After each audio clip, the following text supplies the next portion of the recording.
Welcome to Nerdist After. I'm Eliza Pearl here with my co-host Hector Navarro. Hi. We're chatting about episode 2 of Marvel's Cloak and Dagger on Freeform, and there is a lot to cover. That is right. We're going to be joined once again by Marvel's Cloak and Dagger showrunner and executive producer Joe Pokaski. He's going to give us the inside scoop on everything we may have missed. And of course, there will be spoilers, so before we dive in, you can catch up on Marvel's Cloak and Dagger using the magic of On Demand. Just go to Hulu or the Freeform app to get your fix, and then set your DVR to get it when it airs on Freeform. Yes, in episode 2, we meet Father Delgado, who tried to counsel Tyrone but may secretly have some demons of his own. Tandy and Liam stole a bunch of money from a wedding reception, remember that? Then Tandy dumped Liam, ouch, and tried to split town. Oof. But then Tyrone tried to teleport and shoot the cop who killed his brother and accidentally ended up in front of Tandy's car. All the while, we see Detective Bridget O'Reilly is on the case of the guy Tandy stabbed. So yeah, there's a lot to cover. It's time for Nerdist After.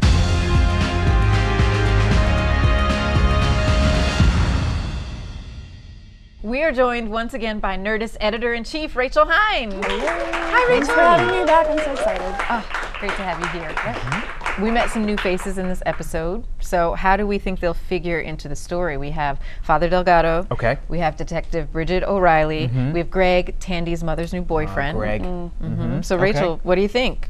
I don't trust any of them. When I'm watching a show with teenage characters, I don't trust any of the adults. We don't know what they're after. We don't know where their allegiances lie. Don't trust them. I think that's smart. Eliza, Yeah. what do you think about these new characters? Well, I'm very intrigued by Father Delgado. He has demons, it seems. I want to know what's going on with him. Yeah, he put the bread back. He's like, I'm not actually getting bread. He was, he had a whole, he does that like every night too. Yeah. Like he I gotta go poses pretend with to the buy, bread. To buy bread, when really that's not what I'm getting. Yeah. I really like the introduction of Detective O'Reilly and Father Delgado. I feel like these two characters are going to have almost like a yin-yang pulling in it from the characters of Cloak and Dagger. I feel like they'll be very influential in different ways, maybe a sort of an antagonistic way, but maybe in a supportive way. I'm just really excited to see these two characters, right? The detective, the priest, helping these young teens figure out, how to be Cloak and Dagger and how to be superheroes maybe. So, yeah. And it plays with the duality, I think, of the show in general, and sort of flipping the script on different things, where sometimes you'll have a detective who, is a detective who's, what's the word I'm thinking of? Bad Corrupt? Bad? Corrupt, thank you. Nice. So sometimes you'll have a detective who's corrupt, and a priest is usually a more trusting character, so I like seeing kind of that flipped potentially, maybe. Definitely shades of gray. Yeah. So what did you two think of this episode overall, Rachel? I loved it. I loved how much we got to see of Cloak and Dagger's backstories and especially at the wedding reception, I think was one of my favorite scenes, where she sees the note on the table and then tears it up. I feel like that says everything you need to know about her, that she's sad, but she's super cynical and she doesn't want to deal with it. And then the end, I thought, when it ended, I was like, what? You can't leave me here. Like, I was like, did she get shot? What happened? Like, I loved the ending because, by the end of episode 1, you want Cloak and Dagger to team up, I guess is the word. If you're a comic book fan, you're used to the term team up. You know that they are destined to have a relationship and be together. And then when episode 2 starts and we spend all of this episode dealing with each of these characters in their own lives, I got sucked in. So that when they met again at the end, I was like, oh yeah, on the edge of my seat, like, no, okay, I gotta watch the next one. But I did not. So yeah, but I definitely wanted to, yeah. And there's another relationship that I want to hear what you folks think about. Tandy and her mother. Hector, what did you think about that relationship? Oh boy. Well, I jokingly said earlier, she's definitely a lot of work, Tandy's mom. Yeah. But in all seriousness, what a great character and a great performance, and a character that you feel so many things as you're watching this. It's so relatable. It's so real. It's like too real. People can so relate to having a parental relationship like that, and maybe a lot of people that can't, they might be thinking as they're watching these scenes, I'm so fortunate that I don't have to have this a part of my life, because it is so difficult, and all of that's happening, and you still feel for Tandy's mom. It's not necessarily you're an evil stepmother or mother character. It's a very flawed and troubled person, and you can tell in some aspects that she's trying, and in others that she might be failing in those respects. So really, really great character. And you can definitely see how the seeds of her addiction were planted. Like, she had a back injury, it sounded like, and then became addicted to the pills, and then lost her husband. So I like that she is an evil mother character. She's like a relatable person she has struggled, and she's put her daughter through a lot, but she's also been through a lot herself. Because parents are, at the end of the day, they're people too, right? So you kind of see that, which it feels, again, the show feels very authentic, even though we're dealing with superpowers. It feels like something that you've got her relationship, and then you also have Tyrone's mother, who really wants to kind of keep an eye on him and is very worried because of what happened to his brother. And I know my little brother could probably relate to, a parent just really being overprotective of their kid, and you understand why she would do that, but it's still hard for a teenage boy to really deal with. Before we do a deep dive with Joe Pokaski, let's take a look at the savage dagger to the heart moment of the episode. We're going to try to trademark that. Dagger to the heart. This part in the episode where Tandy dumps poor Liam. Take a look. Just give me a chance. I can help you. We can handle it.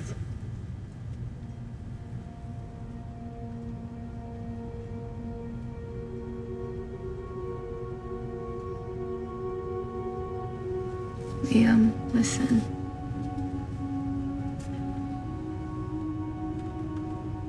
There is no we.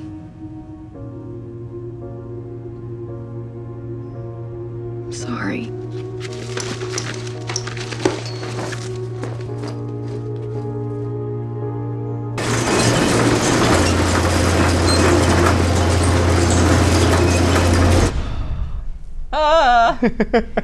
The clip's over, Lisa. The clip's over. No, it's not over in my heart. Please give a warm welcome to Marvel's Cloak and Dagger showrunner and executive producer, Joe Pokaski. Joe, thank you so much for being back. Thanks for having us back, guys. You were just saying something about the end of that clip. Would you like to share that with the rest of the class? Yes. It was so exciting because we got to shoot this in a real dry cleaners, and I have a weird obsession with those. We see it earlier in the episode where we're basically dealing guns and drugs through the dry cleaning rack. And when we were shooting the first take of this, I just wanted to touch that button that turned on the machine, and I decided at the end of the scene I was going to try to do it, and I didn't tell anybody. And Carl, the actor, was so great because he had no idea it was going to happen.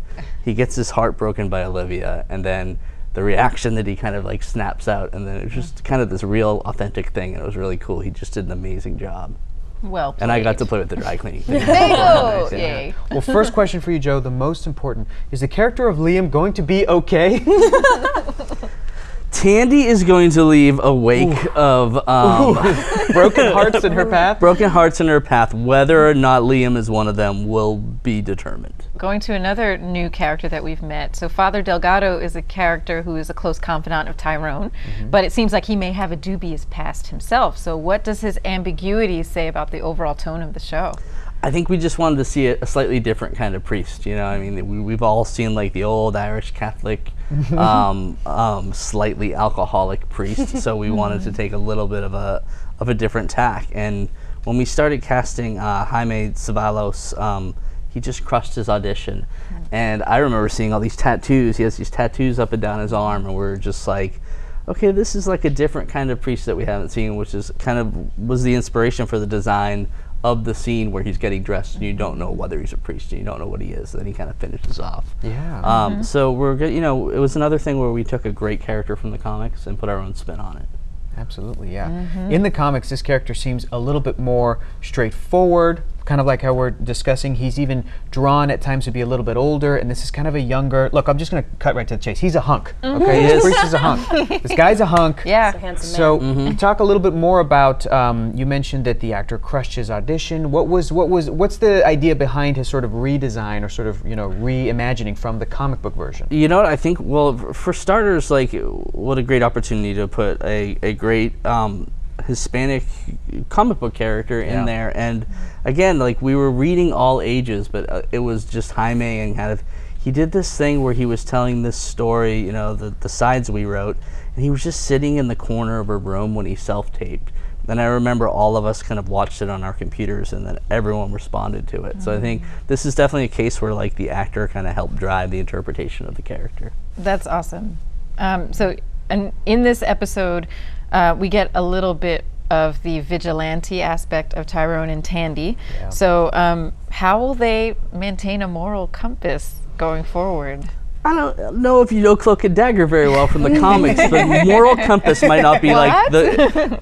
If you Google Cloak and Dagger moral compass might not be one of the search items that jump up there. Yeah. So I think we talked about a little bit about this on the last episode. Like we wanted to make sure in this episode they were both doing something kind of stupid. So we have Tandy running away, dumping the only person that loves her in her life, and then Tyrone going to do the vengeful thing and just trying to do what we all know is the wrong thing, but kind of the thing we'd all consider. So this episode was very important just to make them do the teenage things. Yeah. Rachel, as a viewer, how did you feel when you saw that ending where Tyrone just shows up to this cop's place? And yeah. That feels like, that last sequence feels like when you're looking back on the show later, like an iconic scene from this show where it really brings together these huge emotional moments and you're wondering what's going to happen. And I feel like in the moment I had no idea that was going to happen, even though it makes sense with his powers and that he's figuring it out. And then kind of appearing before her, and we get another way that they're kind of running into each other and being drawn back together. Maybe as antagonists. He just accidentally tried to shoot her. So I thought it was daggers. Really well executed. I think it was a favorite moment of mine because Tyrone is a really interesting character that his background economically is different on the show than it is in the comics. But even in the comic books, the core of this character is he's very reserved. He has all this, everything kind of bubbling right at the surface. He's this very reserved character. And in the show, the way that we see how Ty is this way is beautifully explained. And what he goes through in this episode with the abuse of his teammates, it's just building and building and building that tension to where he finally snaps. And it's all making sense so that for the next time you see Ty, the fact that he does that with this gun to go and try to exact vengeance, it was this beautiful moment where it worked perfectly for the show for me. Then we get to see him teleport out of there and go to where Tandy is. It was great because we got to see the powers in play. There was just so many things that I was like just checking off my list. Like, yep.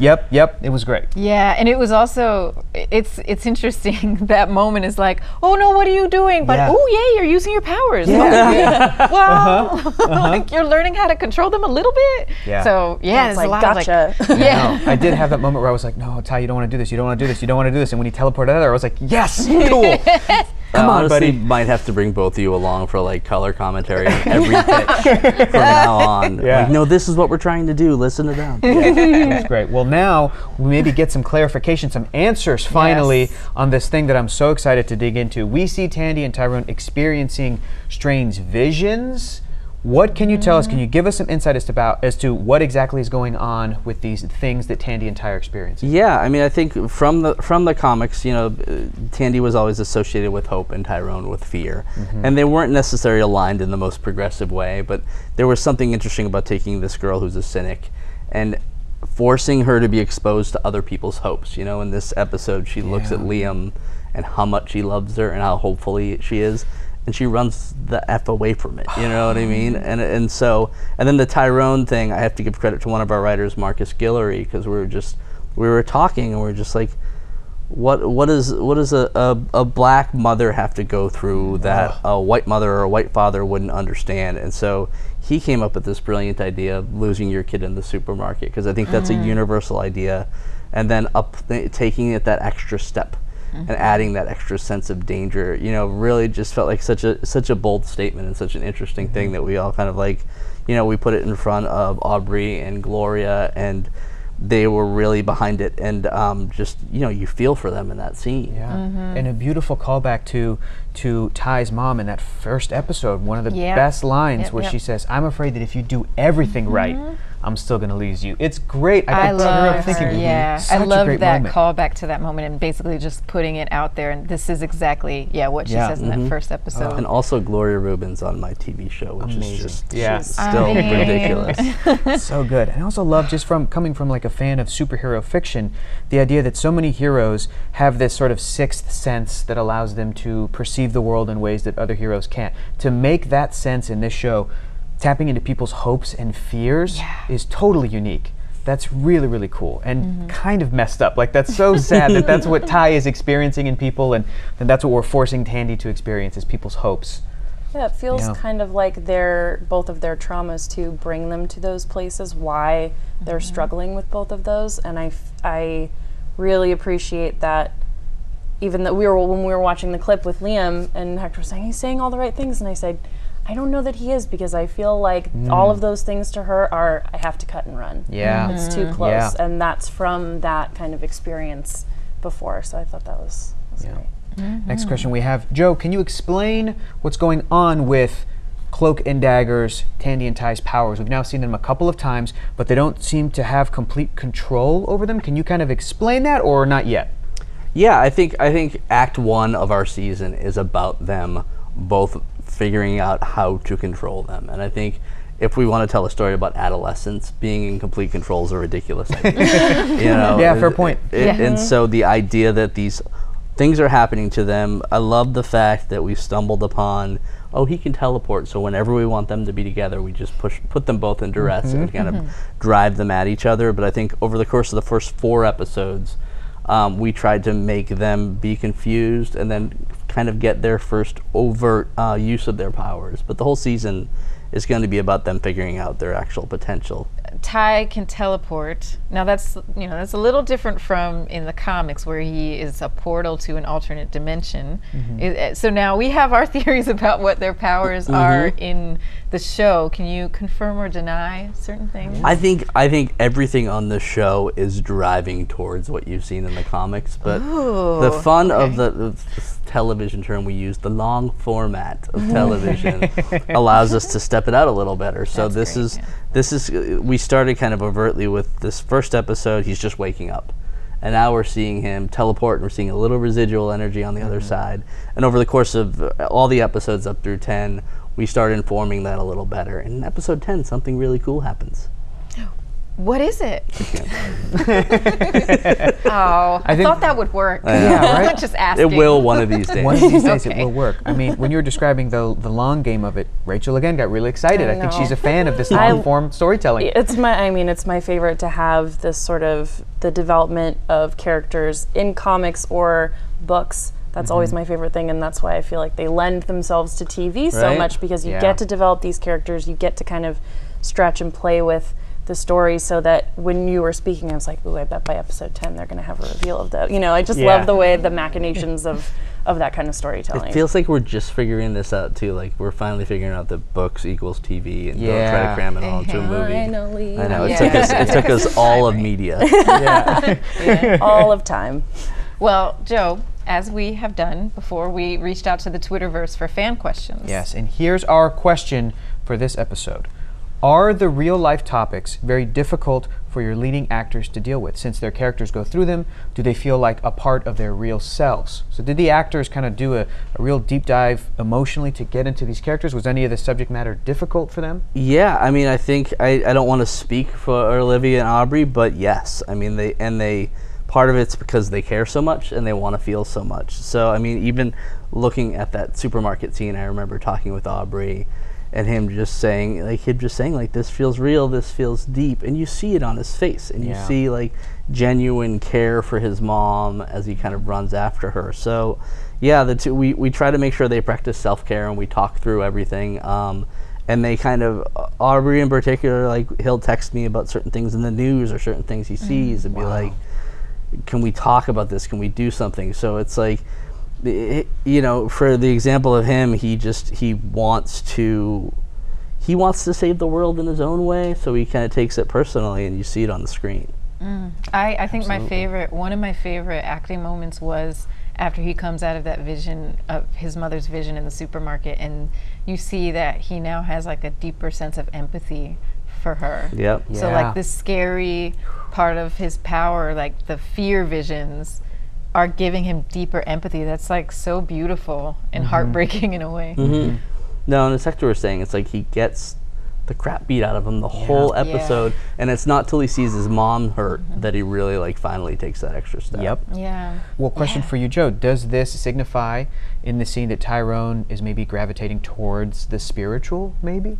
Yeah, I think both of them are. I think both of them, we do, we definitely introduce obviously a lot of Catholicism, Christianity, and then later in the season we'll be talking a little bit about Voodoo, and I think the idea of these two wrestling with kind of what's right and wrong in different frameworks is very exciting to explore. So in that text convo that happened just there during Father Delgado's sermon between Tyrone and Evita, which was very 2018 of them, by the way. Yep. Texting in the church. I'm glad that the texting, that that's how it works. I always hate when I see people using a phone or different things. It's either out of date or they're not typing the way that you think people would actually type. It's a real text conversation. Very real, yeah. Yeah. Is Evita a potential love interest? Because, do we want Yeah, to just she's locked in on Tyrone. I don't know Oh, if you saw her in yeah. the first episode. Oh, but yeah. She sees something in him. Evita is a potential a lot of things. Oh. In the next episode, we're going to learn there's even more to her than meets the eye. Oh, wow, okay. That's exciting to hear. She's someone in her family works for Roxanne! Yeah, maybe. That's my theory. Oh, Throwing it out there. Fan theory. Like a dad or a mom. I have the worst poker face, so I probably shouldn't do this. Yeah. We'll cut away from you. That's my Just theory. kidding, we won't. Mark my words. Well, guys, in episode 2, we're starting to get a better idea of who these characters are and what their world looks like. But, Joe, are there any Easter eggs that we may have missed?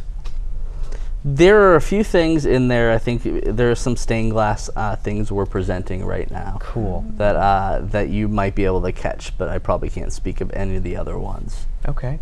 Okay. Or any of the other ones teasing to things we might see later in the season? Yes. All right, great. We're gonna have to do like a episode of this when the whole season's done, where we can go back and look at episode 2 and episode 1, and We actually laid in a lot of that. There are conversations we start in episode 3 that don't mean anything until the finale, and they're really rewarding when you get to do that. Ooh, so we need to be paying close attention Yeah. to the details. Just enjoying it and letting it wash over you. while also taking notes. Also a conspiracy board. Yeah. That's it. A casual conspiracy. Sure. Super casual. What other kind of conspiracy board is there? Just right at the center, Roxanne, ? You're just enjoying the show, but it's all there. Look at him trying to hide. That's it's exciting. Conspiracy boards. Going back to our new characters that we've mentioned, so more of a stylistic Easter egg, which I thought was really cool. Maybe. In this episode, we meet Detective Bridget O'Reilly, another character that made their way from the comics to the show. So in her first appearance here in the show, she stays mostly silent. So what went into your decision for making this type of stylistic choice? Yeah. It was interesting. We were trying to think of the best way to introduce a police officer. Yeah. And there are so many tropes you can fall into. We really wanted to, particularly Emma and I had talked about really developing a character who was a good cop but didn't have to pretend to be a man, didn't have to wear a fedora and spit and try to do that. And the more we talked, Thank you for doing that. And we do a lot of really interesting things where we kind of subvert female police officer tropes over the course of the season. And the more we thought about, like, if she talked, she'd have to talk cop talk. So we thought, let's keep it emotional and have her not say a word until obviously her last line, which is ironically, you are the right to remain silent. Yeah, that's great. Ooh, nicely done. Someone else in the room had that idea. I think it was Pete Calloway, that jerk. He has really good ideas. Done, Pete. Good idea. Calloway. Done it again. There's also like that really, also part of that silent moment for Detective O'Reilly was her interaction with Officer Fuchs, who I believe is that the officer who wrote the phone number on the coffee? He did, yeah. Okay, so can you tell us about their dynamic? Yes, I mean, that's kind of what we're hoping to do, and I don't want to spoil too much, but we were hoping to kind of flip the traditional male-female dynamic here. So I think if you watch over the course of the season, Fuchs will be kind of representing some of the mistakes we've made in the past with female characters.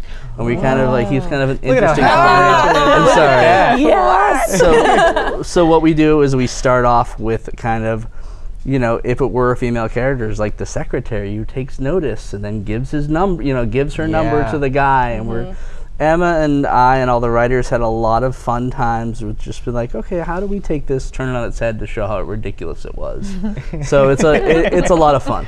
It feels like you're doing that with a lot of different things, though. It's not just the male and female. It's the socioeconomic backgrounds of the characters. It's this idea of light and dark, and I love, I think, flipping the script on all of these things in such a big show that teens are going to watch and pick up on. I think that's really awesome, and I of course enjoy it. So Hector, you, as soon as you said that, you I was like, Rachel's gonna dig that. And she did. And this next one, this isn't an Easter egg, but while we're closely examining things, we got our first good look at both Tandy and Ty's powers. Now, we talked about this a bit before, but let's look at it again here. And Joe, can you elaborate on what specifically might be triggering them or causing them to come out, since that we've established that they don't quite have control over them yet? Is it as simple as it's an emotional response? Is it trauma? Is it stress? What's sort of happening with these guys? All three of those things. I think again, the fun of the metaphor of genre shows is if emotion drives everything, you're doing your job. So there's never a time.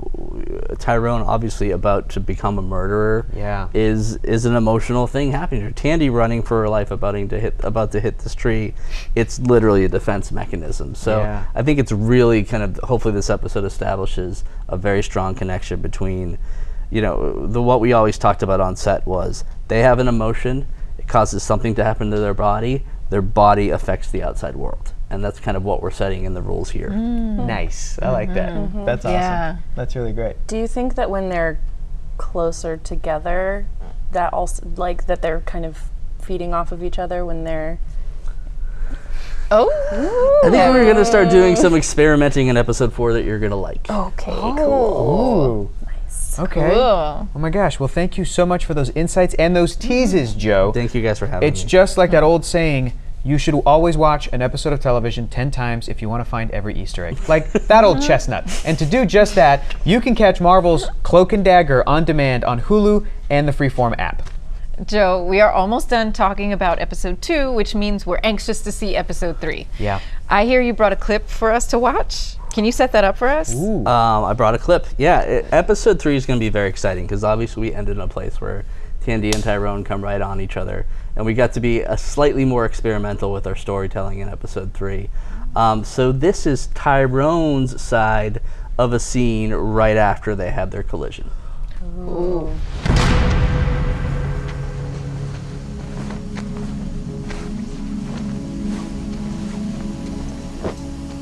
What the?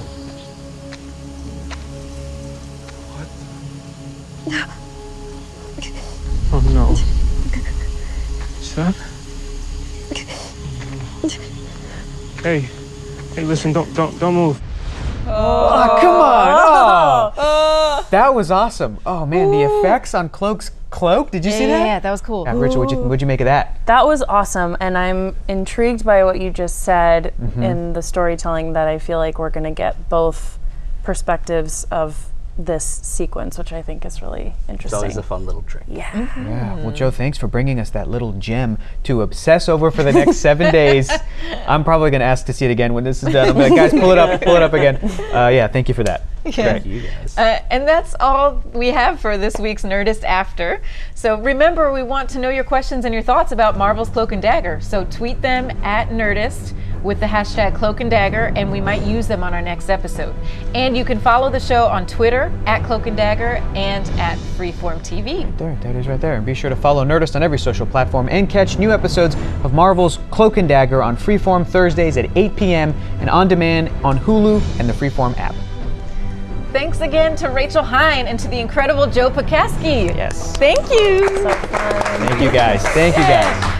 I'm Eliza Pearl. And I'm Hector Navarro. Remember to join us after each episode for Nerdist After, which you can watch on Nerdist.com and Nerdist YouTube and Facebook page. We'll see you after the next Marvel's Cloak and Dagger.